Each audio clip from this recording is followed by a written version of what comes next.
would like to point out here at the same time that water has million or billion other functions than to get locked up in a tank.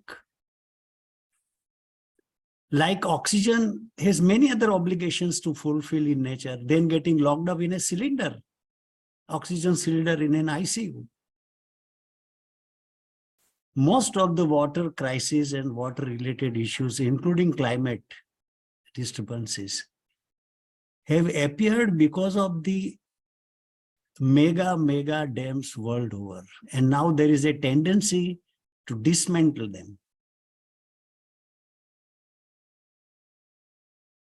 Unless you want to hold the water in a natural way, any deviation will have consequences which are not visible today.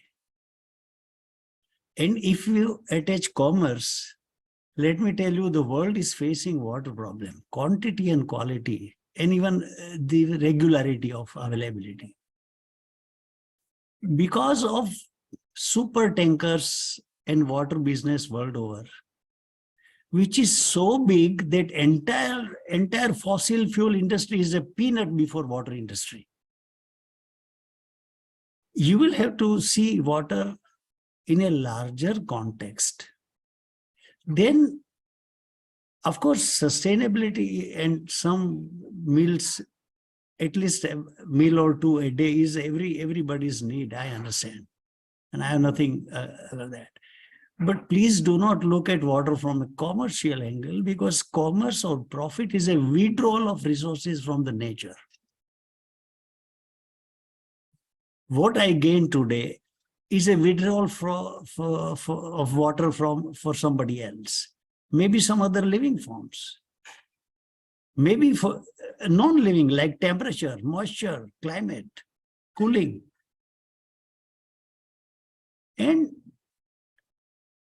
RO reject used for flushing is the most stupid ever thing that I can imagine, because when flush water hardness increases beyond 150 ppm, entire toxicity of chlorine is finished. Yes, you can flush the poop with a bucket or two, which is RO reject. Now, why we use it? Because RO reject, we cannot use it. But then we are creating a problem. And 70% of the chlorination units, even in sewage treatment plant, are non-operational because of lack of budget for chlorine.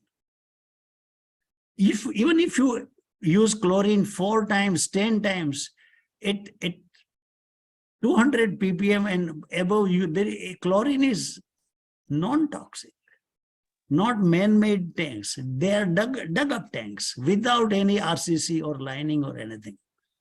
So their water is part of nature, where it is soil and soil moisture and other living forms and microbial life and many other things, even birds. Our rainwater RCC tank is of no use to birds around.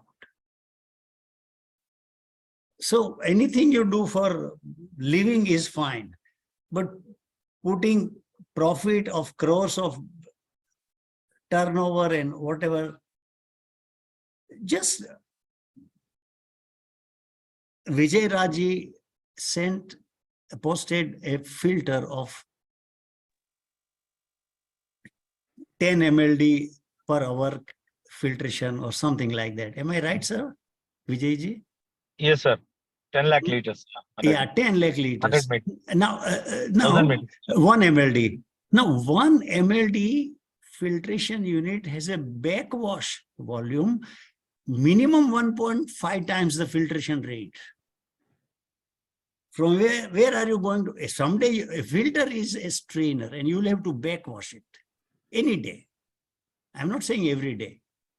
But the day backwashing happens, where are you going to get 1.5 times the flow rate on which the filter is designed?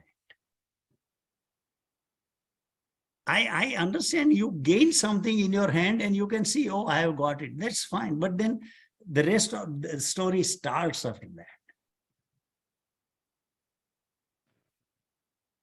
Even RCC, when the moment we create a concrete tank, we pull out sand and steel from somewhere else, which are again natural resources. So to create one resource, we are destroying other natural resources, which have other functions which we do not know. So yes, if you are collecting water for drinking, means 2 liters per capita, that's fine. But anything more than that, any part or any angle of business module,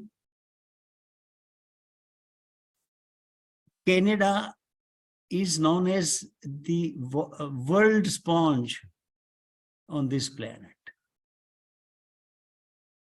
In super tanker, you can figure out, you enter the command and you will understand what super tankers mean. And how that super tanker business has destroyed the whole planet.